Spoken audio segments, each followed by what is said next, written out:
It's really great to be here for the sweetest deal at Pokerstars EPT London. One of the most popular guys that we've seen throughout the years resides in Glasgow, Scotland.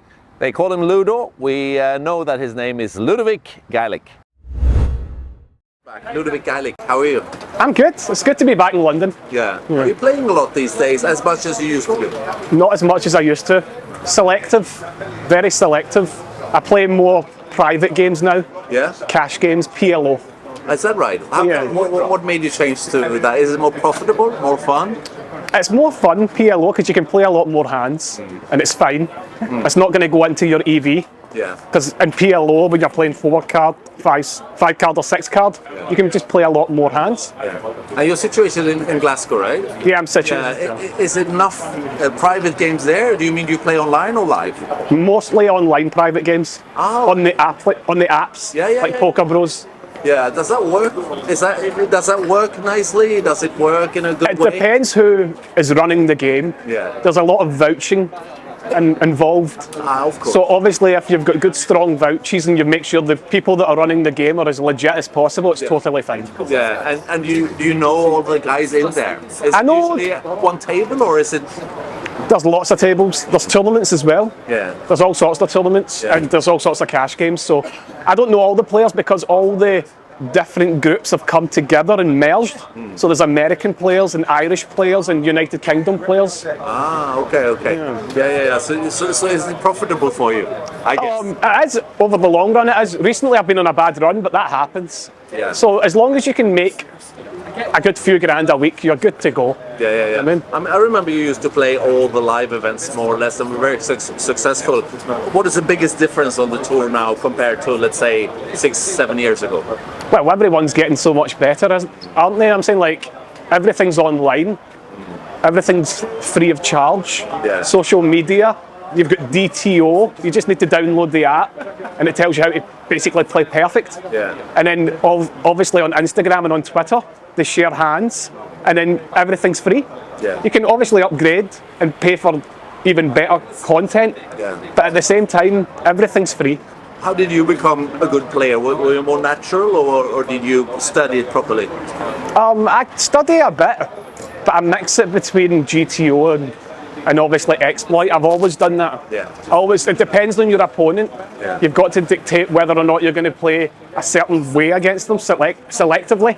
Whether you're going to just play like a GTO theory and try and keep it small ball at the same time as just like making sure you have to make sure you know the player that you're playing against before you start to play exploit or GTO, and then you can just play a mixture in between hands. Yeah. You can play GTO flop bet size, then all of a sudden if you think they're not going to fold, you can play exploit and overbet because you're going to gain more value, or else if you think they're going to overfold, you can overbet and get them to fold. So it's always been a mixture. And I remember you used to be pretty fond of playing live because you like to study your players. Is it obvious still that you have a good edge over those who are more used to play online poker? At this moment in time, the game is getting tougher. But at the same time, most of the guys that are very good play online. Yeah. So they do give away a lot of live tails. So that's you get the edge back in a live environment. Yeah. Did the pandemic hurt you a lot, or were you able to stay afloat? And what did you do for the pandemic? I just played online. Yeah. I played online nearly every day for 1 year, and it was good. Yeah. It was good. I think I won maybe 200,000 or 300,000, which was fantastic. Maybe at the end of the pandemic, I maybe lost about half of it back. Yeah. But over the entire pandemic, I think I was very profitable. Excellent. So how does the plans look ahead? Will you continue to try to go to the live events, EPT, maybe Bahamas? Maybe not Bahamas, but definitely EPT Prague. I like Prague. Yeah. Prague. But if I win I think it's the Platinum Pass this year for. Yeah. If I win a Platinum Pass, I'll go. But going all that way over there for like a 25k, it's quite expensive. Yeah. And obviously accommodation's expensive. Yeah. So I would just rather just go to my usual stops like EPT Prague. Yeah. That's great. Is there time for anything else in your life, Ludovic? Well, just now I've got a missus who I've been with for 2.5 years, and she's got a little boy who's 3.5 years old.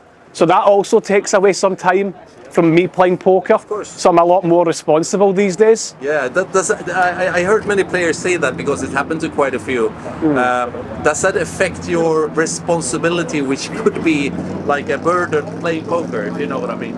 If you allow it to, it does. I'm saying it does creep in at times, but other times if things are going well, everything's going well, could you kind of like remove that from your mindset? When things are going badly, that's when it builds up. It feels good to be back in London because the last time obviously I came fourth. Yeah. So like it's a good feeling because I'm starting to get a wee bit of a stack moving up now.